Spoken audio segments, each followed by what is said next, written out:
He's a leader. Independent thinker. Wise, very disciplined. Conviction. Real. Inspiring. Nurturing.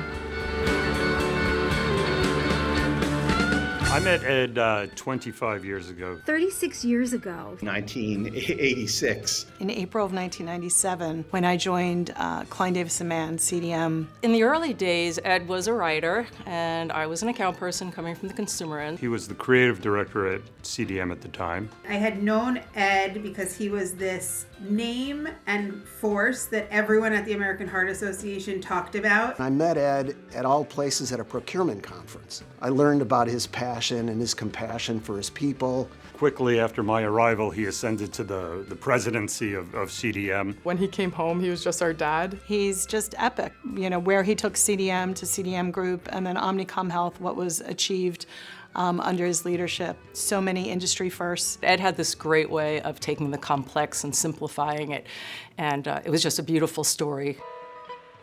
He has this unique ability to bring out the best in everyone and the best in the work. I don't know how many of you know this, but Ed Wise created the term erectile dysfunction. Coincidentally, ED.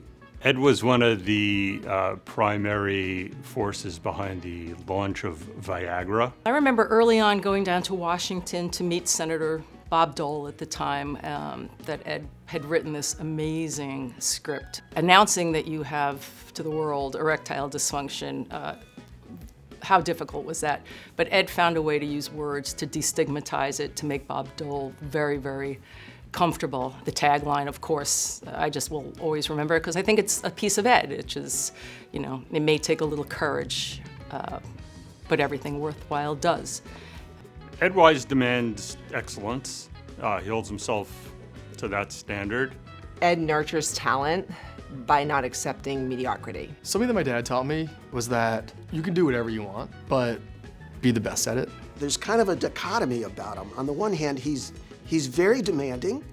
He expects the best from you. But on the other hand, he's incredibly supportive. He always had a sense of kindness and nurturing nature to him. I think Ed didn't just shape a business. This man shaped people. As I've grown up and spoken more to my dad's peers, it's clear that everyone walks away with this impression of his leadership. I think the thing I'm most grateful for is he literally pushed me to be the best I could.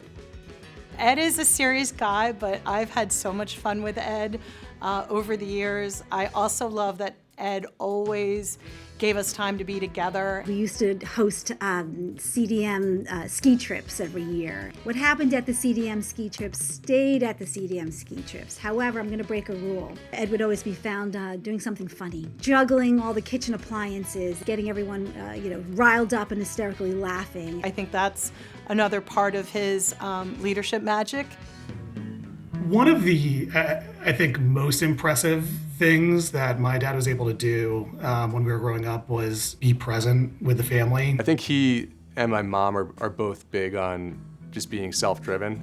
I think my dad, his ability to recognize the impact that my mom has had on him just shows his humility and his humbleness. Our partnership has always been through philanthropy. One of the things that he was a sponsor of and cheerleader for about a decade was Pharmapalooza. Pharmapalooza was an event where it was a battle of the bands. The purpose of it was to support the Children's Hospital of Montefiore. I'm grateful for the kind of person he is, that we've been able to have someone like him supporting organizations like the ones I've worked for, like American Heart and Diabetes, and now most recently Children's Specialized Hospital Foundation. And to have someone like Ed that has followed me through my career and has picked up the phone every time I've reached out is incredible. And I'm very grateful that he has done that for me time and time again. He was a once-in-a-career leader. He is in my personal Hall of Fame. Ed belongs in the Hall of Fame for all the things he accomplished, but also how he accomplished them. Wouldn't be a Hall of Fame without Ed there. He's everything that any Hall of Fame would want in a member.